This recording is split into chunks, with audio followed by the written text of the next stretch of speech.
ये सही बात है कि हमारे बहुत सारे ये रफाल वगैरह गिराए गए, जो हम लोग एडमिट नहीं कर रहे हैं, मगर ये रफाल कंपनी ने खुद कहा है और न्यूयॉर्क टाइम्स ने कहा है, ये no doubt. You were using Chinese jet aircraft and missile, we were using French and other European aircraft and missiles, and Chinese proved to be superior. मैंने एक बार इंडियन सुप्रीम कोर्ट को criticise किया, मेरे खिलाफ उन्होंने contempt of court notice issue कर दिया, मुझे जेल भेज देते। तो मैंने माफी मांगी जान बचाने के लिए। इतना ही कहूंगा कि Indian judiciary is beyond redemption. लाइलाज 90% वोटर हिंदुस्तान में जो वोट देने जाता है, ये नहीं देखता है उम्मीदवार अच्छा आदमी है, बुरा है, पढ़ा लिखा, अनपढ़, क्रिमिनल, नॉन क्रिमिनल। वो भेड़ बकरी जैसे जात बिरादरी पे वोट डाल देता है। 90% एंटी पाकिस्तान होने से ये होता है कि एंटी मुस्लिम, उससे हिंदू वोट कंसोलिडेट होता है। That is good for getting votes. उससे that is a vote catching device ना।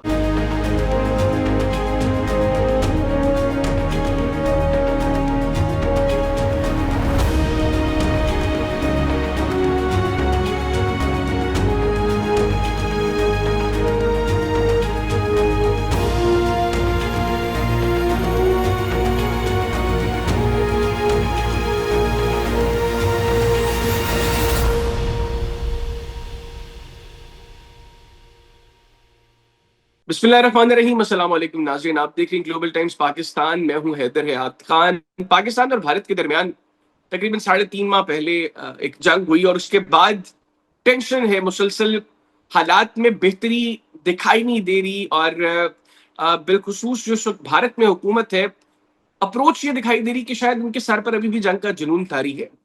एक अभी बड़ी डेवलपमेंट हुई और भारत ने बाज़ाब्ता तौर पर इंटर स्पॉटेड ट्रीटी के तहत पाकिस्तान को पहली मर्तबा फ्लड से मुतल्लिक आगाह किया है और बताया है कि कितना बड़ा पानी का रैला जो है वो आने वाले दिनों में पाकिस्तान में दाखिल होने जा रही है। कितनी बड़ी डेवलपमेंट है। फिर चीन में एससीओ समिट है और उसमें भारत के वजीर आजम नरेंद्र मोदी और पाकिस्तान से प्राइम मिनिस्टर शहबाज शरीफ साहब शिरकत करेंगे। एज ऑफ नाउ तो इतलात ये हैं कि दोनों की वहां पर कोई मुलाकात जो है वो शेड्यूल्ड नहीं है, लेकिन क्या मुलाकात होनी चाहिए? अगर होती है तो उसके क्या पॉजिटिव रिजल्ट्स निकल सकते हैं, इस पर भी प्रोग्राम में गुफ्तगू करेंगे। फिर भारत से राहुल गांधी जो अपोजिशन के लीडर हैं भारत में, उन्होंने रिसेंटली एक्सपोज किया है भारत में इलेक्टोरल प्रोसेस को और बताया कि किस तरह मैनेज किया गया है रिजल्ट्स को नरेंद्र मोदी के लिए। और हमने तकरीबन 1.25 साल कबल एक प्रोग्राम किया था जस्टिस मार्कंडे काटजू साहब के साथ, जिसमें उन्होंने इस बात का इजहार किया था बरमला के मोदी की मकबूलियत में बहुत कमी आई है और आइंदा इंतखाबात में अगर मोदी कामयाब होता है तो उसकी हुकूमत अब तक टेन्योर कंप्लीट नहीं कर सकेगी। तो मौजूदा हालात में भारत में अप्रोच क्या है, इसको भी जानने की कोशिश करेंगे। और इसके लिए मुझे भारत से ज्वाइन किया है वीडियो लिंक पर भारत की सुप्रीम कोर्ट के फॉर्मर जज, और पाकिस्तान में भी इनको बड़ा देखा जाता है, सुना जाता है। पाकिस्तान में बिलखुसूस लाहौर शहर से इनकी बड़ी एक इनका रोमांस है लाहौर के साथ। जस्टिस रिटायर्ड मार्कंडे काटजू साहब, जस्टिस साहब बहुत शुक्रिया आपका, आपने प्रोग्राम के लिए वक्त निकाला। कैसे आप? ठीक ठाक है, खैरियत से? बिल्कुल बिल्कुल खैरियत। जस्टिस साहब, सबसे पहले तो बात करें, अभी रिसेंटली भारत ने इंडस वाटर ट्रीटी के तहत, जिसको भारत ने कहा है कि हमने हेल्ड एन इवेंट्स रखा है, भारत ने पाकिस्तान को बाज़ाब्ता तौर पर इत्तला दी है। और ये हमने देखा कि माजी में तकरीबन 3.5 माह में ये प्रैक्टिस नहीं रही। भारत पानी छोड़ता था, पाकिस्तान को पेशगी इत्तला नहीं देता था। अब भारत ने इत्तला दी है कि एक बड़ा रैला वो भारत से पाकिस्तान में एंटर होगा, उससे फ्लड्स का खतरा है। तो आप इनिशियली तो इस डेवलपमेंट को कैसे देखते हैं? क्योंकि भारत तो कह रहा था कि हम पानी नहीं छोड़ेंगे, हम पानी नहीं देंगे, पाकिस्तान ने इसको जो है वो एक्ट ऑफ वॉर कहा है। तो ये जो स्पेसिफिक डेवलपमेंट है आपके नजदीक कितनी अहम है, कितनी इंपॉर्टेंट?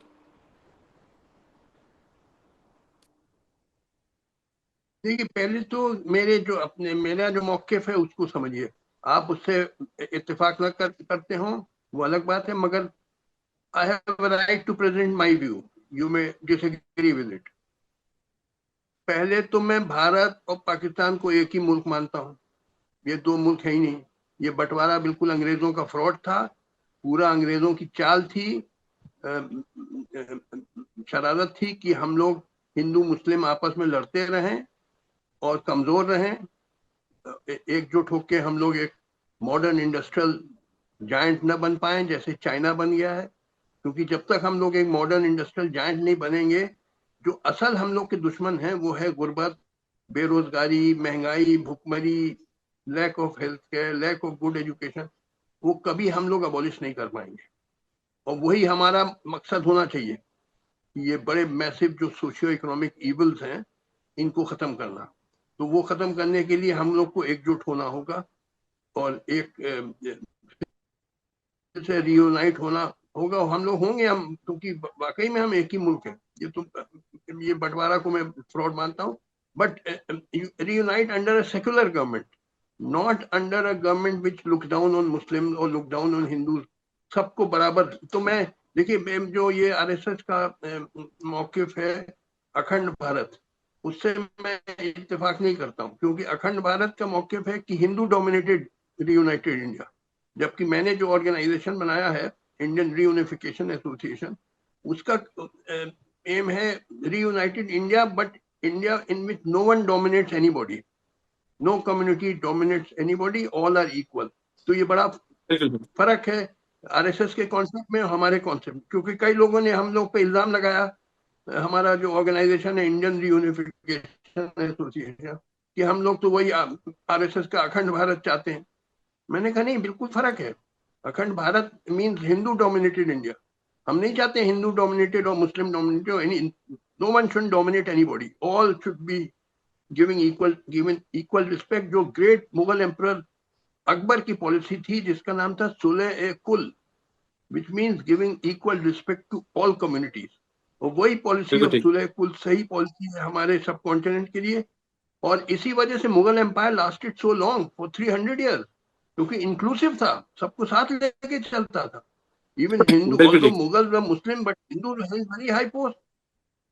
राजा टोडरमल, बीरबल, मान सिंह, बड़े बड़े आर्मी कमांडर व Hindu in the Mughal army, सबको इक्वल रिस्पेक्ट। जो अकबर ही real father of the Indian nation, and by Indian nation I include India, Pakistan, Bangladesh, we are really one nation. तो ग्रेट मुगल बिल्कुल ठीक। एम्पर अकबर ही है हम लोग का बिल्कुल ठीक उसके सर, ये रास्ते पे आपकी चलना। अप्रोच से तो यकीनी तौर पे हम सब वाकिफ हैं कि आप की अप्रोच क्या है इन सारे मामला को लेकर। लेकिन स्पेसिफिकली अगर हम मौजूदा हालात की बात करें तो आज की हकीकत तो ये है कि बंटवारा हुआ हुआ है। पाकिस्तान और भारत तो अलग अलग मुल्क हैं, और जो हालिया कशीदगी रही दोनों ममालिक के दरमियान, उसमें जो स्पेसिफिक मेरा क्वेश्चन था ये पानी को लेकर, उसके ऊपर आपकी क्या राय है? आप समझते हैं कि एक पॉजिटिव डेवलपमेंट है? क्योंकि भारत मुसलसल ये बात कर रहा था कि हम पानी का एक कतरा नहीं भेजेंगे पाकिस्तान को, जो है वो खुश्क साली का शिकार करेंगे, मतलब इस तरह की स्टेटमेंट्स हमें भारत से देखने को मिल रही थी। लेकिन अभी पानी भी छोड़ा, जिसको पाकिस्तान ने एक्ट ऑफ वॉर कहा था कि भारत अगर पानी नहीं छोड़ता तो this would be an act of war, और अभी पानी छोड़ा भी और उसकी पेशगी तला भी दी। आप समझते हैं कि दोनों ममालिक के दरमियान बेहतर ताल्लुकात को लेकर एक अच्छा कदम है, या चूंकि भारत के पास अब कैपेसिटी नहीं थी, भारत ने इसलिए पानी छोड़ा और पाकिस्तान को तला दी है? देखिए, न भारत पानी छोड़ सकता है, न भारत पानी रोक सकता है। इसलिए, क्योंकि देखिए, जो ये 1960 में इंडस वैली ट्रीटी बनी थी, इंडस वाटर ट्रीटी जी सर। 1960 में, उसमें जी था सर। कि जो थ्री वेस्टर्न रिवर्स हैं, जिसमें आते हैं इंडस और झेलम और चिनाब, से 3 आते हैं, वो तो जाएंगे, उसका पानी पाकिस्तान जाएगा। और बाकी जो है रावी, ब्यास और सतलज, इसका पानी आएगा इंडिया में। This was the agreement. और India is the upper riparian state, Pakistan is the lower riparian state, यानी कि नदियां, इंडस का शुरुआत होता है इंडिया। मगर ये देखिए, कह देना कि हम इंडस वाटर ट्रीटी को सस्पेंड करें, कहने को तो कुछ कह जाइए, सवाल इसको प्रैक्टिकली आप इम्प्लीमेंट कैसे करेंगे? क्योंकि देखिए, इंडस में पानी बहना तो बंद नहीं होगा, the water in the river will keep flowing whether you suspend the treaty or you don't suspend the treaty। मगर अब हम कहते हैं कि अब इसका जो पानी जा रहा है पाकिस्तान में, हम नहीं जाने देंगे, हम उसको डाइवर्ट कर देंगे, इंडिया ही आएगा। पहले तो आप प्रैक्टिकली कैसे कर पाएंगे? बिकॉज जब वाटर इंडिया में आएगा तो उसके लिए you require huge structure, India requires structures, huge barrages, dams, reservoirs, lakes, और फिर वो डैम्स और बराजेस से canals must take the water to the agricultural fields and all. ये सब स्ट्रक्चर है नहीं हमारे पास, और इनको बनाने में 10-15 साल लगेगा, और सैकड़ों हजारों करोड़ का खर्चा लगेगा, जो पैसा नहीं है हमारे पास। तो कह देना तो आप कुछ भी कह जाइए, but it practically this of the Indus water treaty means nothing. You can't implement it because you don't have the structures to divert the water from the Indus into India. कहने में हवा में कुछ का, जो आप प्रैक्टिकली बताइए कैसे होगा. It can't be done. तो ये तो देखिए, this is all nothing but a vote catching device, कि हमको जो इलेक्शन में, क्योंकि ये जो परसीव किया जाता है बीजेपी की पाकिस्तान दुश्मन है हमारा, तो लिहाजा पाकिस्तान को मारो, पिटाई करो, तो हमें वोट और मिलेगा. अच्छा, भारत के बारे में एक चीज समझ लीजिए. भारत में 28 स्टेट्स हैं और 8 यूनियन टेरिटरीज हैं.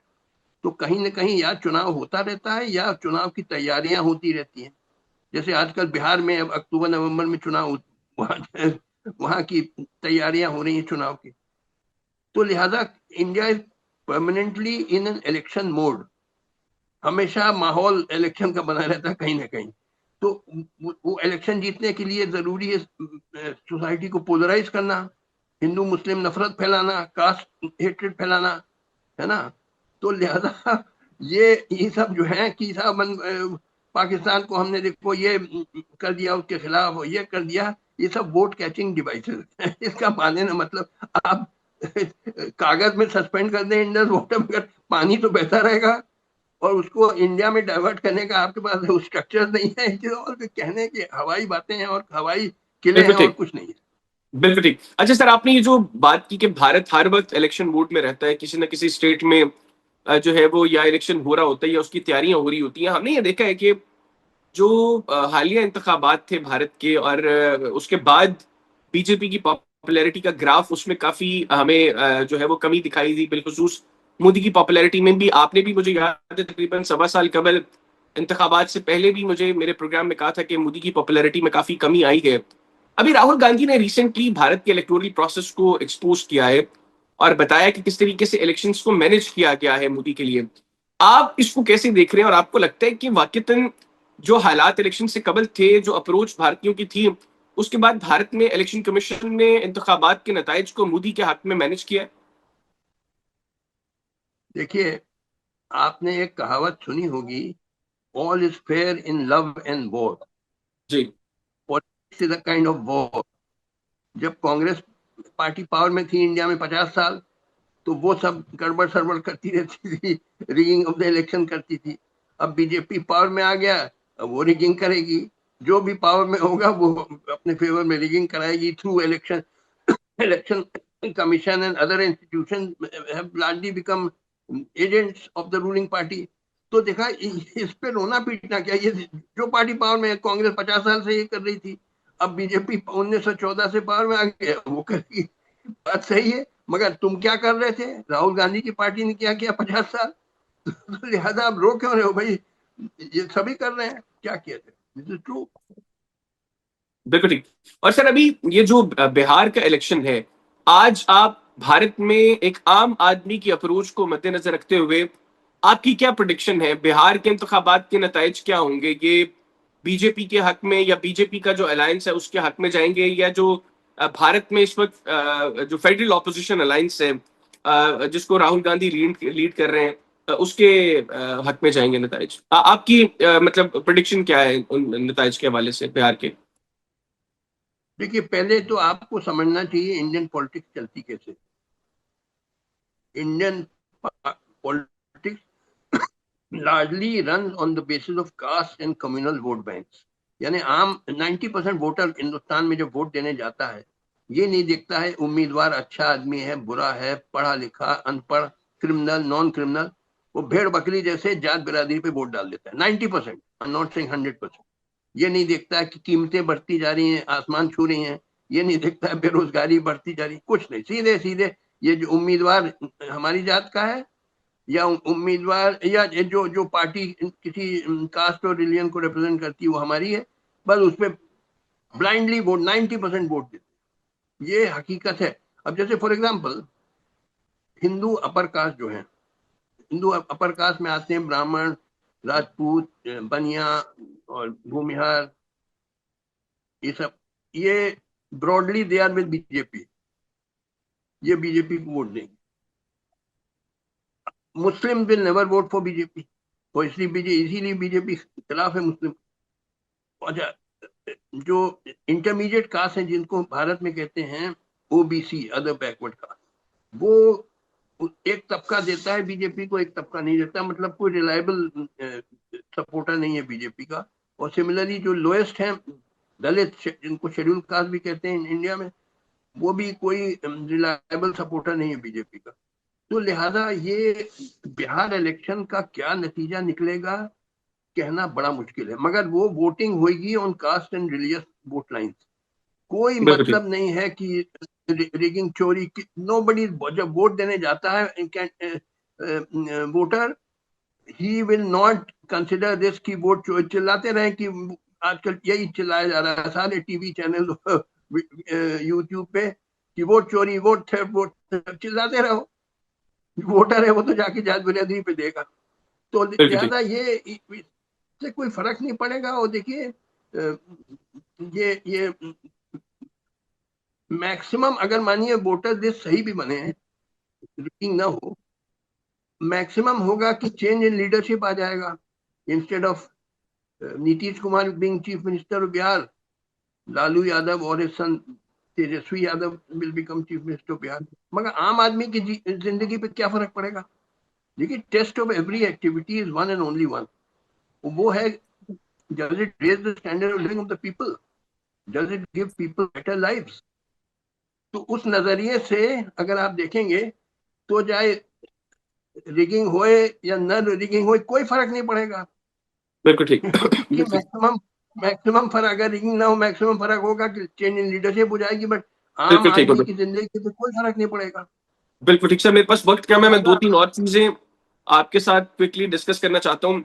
सर, हमने ये देखा कि भारत में जिस वक्त से मोदी बरसर इक़्तिदार है, एक अप्रोच ये डेवलप की जा रही है कि अगर कोई शख्स मोदी के हक में बात कर रहा है तो वो भारत से मोहब्बत करता है, और अगर कोई मोदी के खिलाफ बात कर रहा है तो वो गद्दार है। ये जो भारत का मीडिया है, जिसको गोदी मीडिया भी कहते हैं लोग, खसूस उसने एक टूल के तौर पर काम किया इस सारे मामले के अंदर।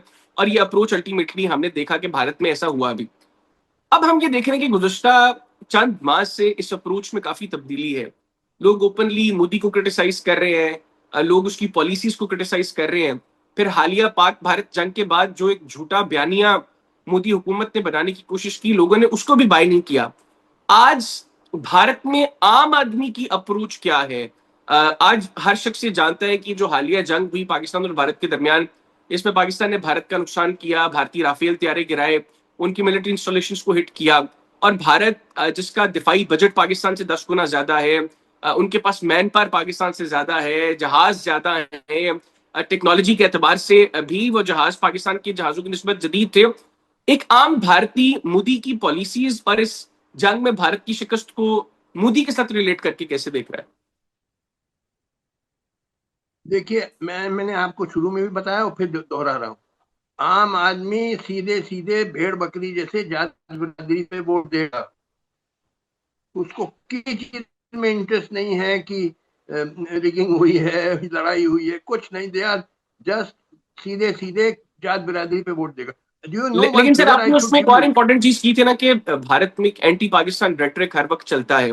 तो उस पर्सपेक्टिव में इस जंग में तो भारत भाई की शिकस्त को भारत की आवाम कैसे देख रही है? उससे that is a vote catching device ना, कि एंटी पाकिस्तान होने से ये होता है कि एंटी मुस्लिम, उससे हिंदू वोट कंसोलिडेट होता है। That is good for getting votes.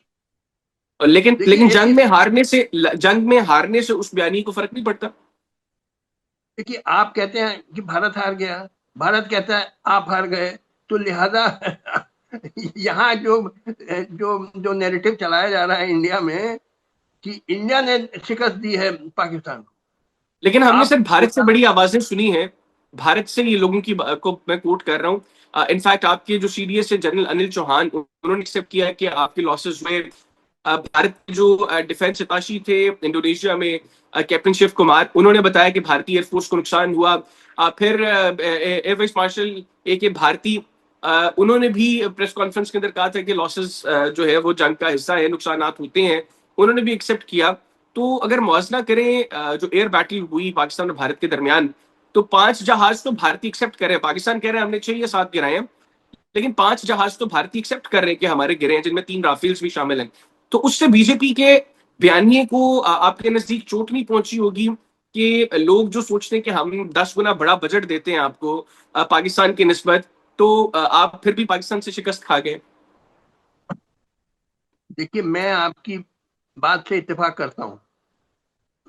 Pakistan से नहीं, चाइना से लड़ाई जो हुई थी, एयर वॉर हुई थी, you were using Chinese jet aircraft and missiles. We were using French and other European aircraft and missiles. And Chinese proved to be superior. ये सही बात है कि हमारे बहुत सारे ये रफाल वगैरह गिराए गए, जो हम लोग एडमिट नहीं कर रहे हैं, मगर ये रफाल कंपनी ने खुद कहा है और न्यूयॉर्क टाइम्स ने कहा है। ये नो डाउट कि but that only prove Chinese technology has become superior to European technology. ये आप लोगों ने नहीं बनाए हैं वो हवाई जहाज जिन्होंने, और न हमने बनाए रफाल। तो ये कहिए कि चाइना और पाकिस्तान में लड़ाई हुई, ऐसा नहीं था। लड़ाई, सॉरी, पाकिस्तान और भारत में लड़ाई हुई, ऐसा नहीं था। लड़ाई हुई थी चाइना और फ्रांस के बीच में। असल में बात, सच्ची बात ये। मगर मैं आपको एक चीज बता रहा था, आपने इंटरप्ट किया। देखिए सुनिए, मैंने कहा कि यहाँ जो वोटर वोट देने जाता है वो सीधे सीधे जात बिरादरी पे भेड़ बकरी जैसे देता है भारत में। और नतीजा आप जानते क्या है? 2024 में जो पार्लियामेंट का इलेक्शन हुआ था इंडिया में, result was 47% of the Indian members of parliament today have criminal backgrounds. They are largely criminals, 47%। क्योंकि वोटर ये नहीं देखता है ये क्रिमिनल है कि नॉन क्रिमिनल है, अच्छा आदमी, सीधे सीधे जात बिरादरी पे देता है। तो ये आंकड़े मैं आपको बता रहा हूँ कि large, almost half the parliament consists of people who have criminal backgrounds, very serious allegation crime, who involved in murder, क्या क्या जाने क्या क्या। तो कहने का मतलब आपको पहले समझना है इंडिया पॉलिटिक्स चलती कैसे है। ये चिल्लाते रहिए कि साहब वो राहुल गांधी वहां सुना है मोटरसाइकिल पे यात्रा कर रहे हैं बिहार में, और तमाम यूट्यूबर कह रहे हैं वाह वाह कितना ग्रेट आदमी आ गया है, saviour has come to save India, Rahul Gandhi. कुछ नहीं होगा। जो वो बिहार का वोटर है, अपर कास्ट, सीधे सीधे बीजेपी को वोट डालेगा। कुछ nothing else is bothered about. बिल्कुल ठीक, बिल्कुल और ठीक, जो वोटर वो बिल्कुल ठीक, इनके यादव की पार्टी को देंगे। बिल्कुल ठीक। अच्छा सर, आपने एक तो लंबा लंबा अरसा सर आपने भारत की जुडिशरी में गुजारा है, और इस वक्त हम ये देख रहे हैं कि भारत की जुडिशरी वो भारत में बीजेपी की हुकूमत के इन्फ्लुएंस के अंदर दिखाई दे रही है।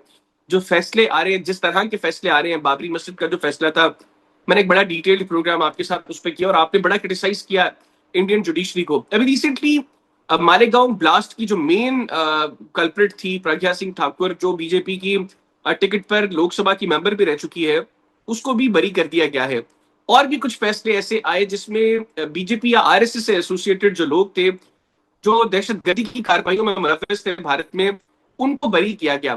तो आज आप बतौर साबिक जज भारतीय सुप्रीम कोर्ट के भारतीय जुडिशरी को कैसे देख रहे हैं, जो इस वक्त मुकम्मल तौर पर बीजेपी के और आरएसएस के इन्फ्लुएंस के अंदर है? मुझे 2 मिनट वक्त दीजिएगा जवाब देने जी का। Please sir, please sir. देखिए, मैंने एक बार जुडिशरी को, इंडियन सुप्रीम कोर्ट को क्रिटिसाइज किया। मेरे खिलाफ उन्होंने contempt of court notice issue कर दिया, मुझे जेल भेज देते। वो तो मैंने माफी मांगी जान बचाने के लिए, वरना तो लिहाजा मुझसे ये आप सवाल न पूछिए, वरना मैं मुझे कंटेम्प्ट कोर्ट, हालांकि मैं इन सब से बहुत सीनियर हूँ। ये लोग सब वकील थे जब मैं सुप्रीम कोर्ट का जज था, जो आज के सुप्रीम कोर्ट जजेस हैं। मगर भैया मैं कुछ नहीं कहूँ, इतना ही कहूंगा कि Indian judiciary is beyond redemption. ला इलाज मर्ज, जैसे कुछ मर्जों का इलाज होता है, दवा ले लीजिए, मेडिसिन आप ठीक हो जाएंगे, और कुछ जैसे कैंसर वैंसर उनका कोई इलाज नहीं। तो लिहाजा मैंने कहा, देखिए 2 वजह हमने बताए।